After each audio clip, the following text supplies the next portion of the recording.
Dois heróis na Idade Média. O Evangelho foi implementado no Boêmio, já no século IX. A Bíblia achava-se traduzida e o culto público era celebrado na língua do povo. Mas à medida que aumentava o poderio, o Papa,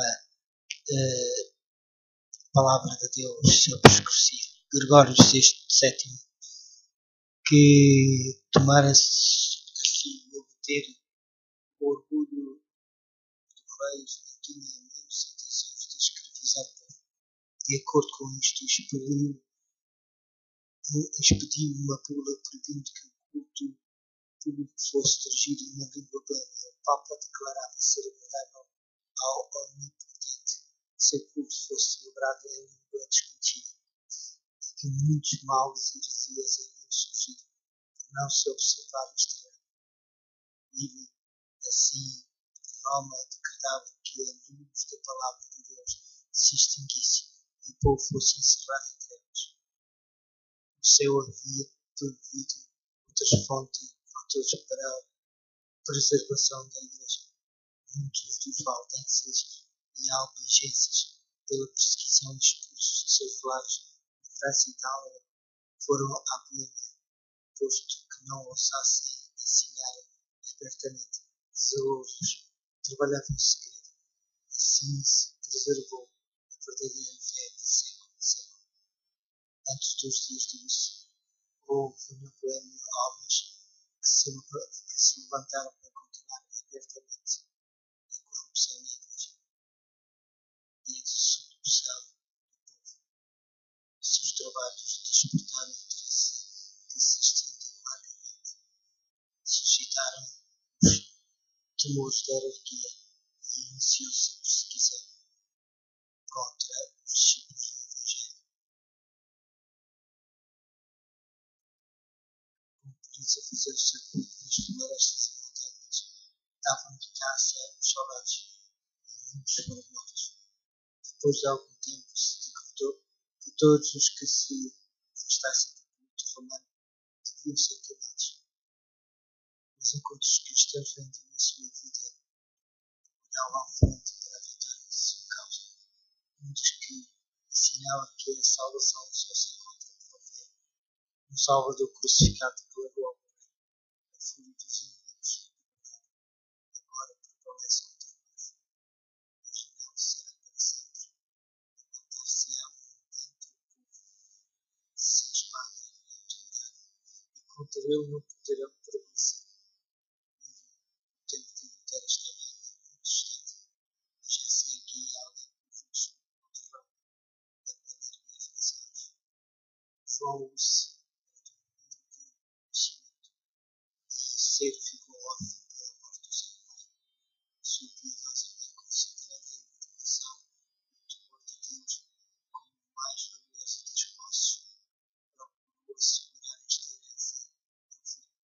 Se estudou na escola de província, passando depois para a Universidade de Braga, onde teve admissão gratuita como estudante pobre. Foi acompanhado na viagem de sua mãe pobre.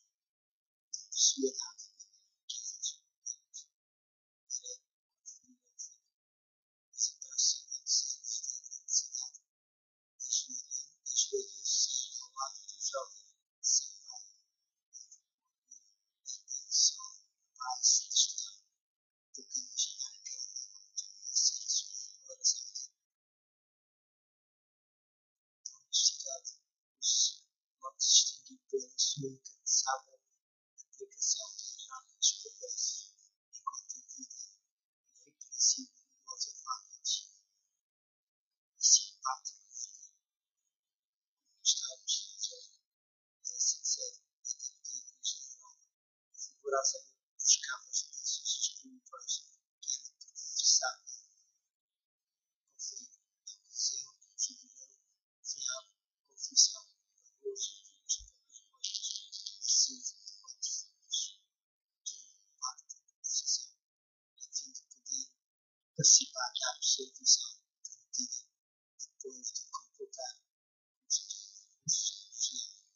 Entrou para o sacerdócio chamado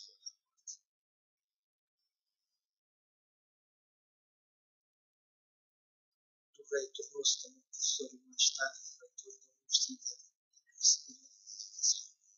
Apesar de família de estudante que favorecido tornou-se o orgulho de seu país e seu nome teve fama em toda a Europa. Foi também em outro campo que se começou a obra da reforma, vários anos após ter recebido a ordenação sacerdotal, foi nomeado pregador da Capela de Belém.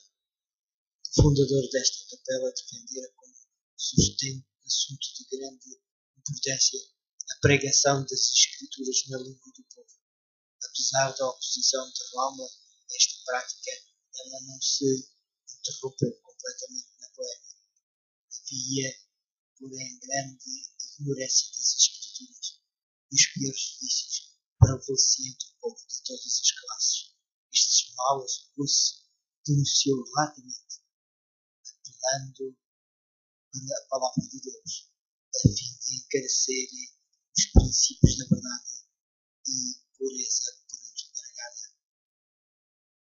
Um cidadão de Praga, Jerónimo, que depois se tornou intimamente ligado a Huss, trouxera consigo ao voltar da Inglaterra os escritos de João Wycliffe. A rainha da Inglaterra, que se convertera aos ensinos de John Wycliffe, era uma princesa boêmia. Por sua influência, as obras do reformador foram também amplamente divulgadas em seu país natal. Estas obras lerás com interesse. Cria que seu autor era cristão sincero e inclinava-se a considerar favoravelmente as reformas que divulgava. Enquanto não soubesse, entrara já em caminho que o levaria longe de Roma. Por esse tempo, chegaram a Praga dois estrangeiros da Inglaterra, homens de saber que tinham recebido a luz e haviam chegado para espalhá-la naquela terra distante, começando com um ataque aberto à supremacia do Papa. Foram logo pelas autoridades levados a silenciar, mas não estando dispostos a abandonar o seu propósito, recorreram a outras medidas, sendo artistas, bem como pregadores, prosseguiam pondo em prática a sua habilidade. E em local branqueado ao público, pintaram dois quadros, que representava a entrada de Cristo em Jerusalém manso e assentado sobre uma jumenta.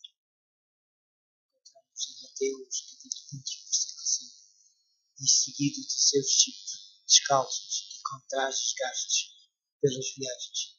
O outro estampava uma posição pontifical, o Papa adornado com ricas vestes e tríplice coroa, montando cavalo magnificante, adornado, procedido de trombeteiros e seguido pelos cardeais e prelados com deslumbrante pompa.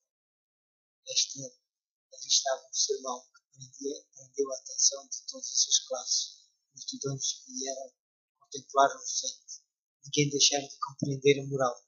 Muitos ficaram profundamente impressionados pelo contraste entre a mansidão e a humildade de Cristo, o mestre orgulho e a arrogância do Papa, seu servo professa. Houve grande comoção em Praga. Os estrangeiros, depois de algum tempo, acharam necessário partir para a sua própria segurança. Mas a lição que haviam ensinado não ficou esquecida. Os quadros causaram profunda impressão no espírito de Jones, levando a um estudo mais acurado da Bíblia e dos escritos de João de Wycliffe. Embora ainda não tivesse preparado para aceitar todas as reformas defendidas por Wycliffe, via mais claramente o verdadeiro caráter do papado e com maior zelo denunciava o orgulho, a ambição e a corrupção da hierarquia. Na Boêmia, a luz estendeu-se ao Alemanha, pois perturbações ávidas na Universidade de Praga determinaram a retirada de centenas de estudantes alemães. Muitos deles tinham recebido o seu primeiro conhecimento da Escritura Sagrada e, ao voltarem, espalharam o Evangelho em sua pátria. Notícias da obra entraram, foram levados a Roma e isso foi logo chamado a comparecer perante o Papa. Seria expor-se à morte certa. O rei e a rainha da Boémia, a universidade, membros da nobreza e oficiais do governo reuniram-se com apelo ao pontífice para que fosse permitido a eles permanecer em Braga responderam a Roma por meio de delegação. Em vez de atender a este pedido, o Papa procedeu ao processo e condenação de uso, declarando então achar-se interdito da cidade de Braga.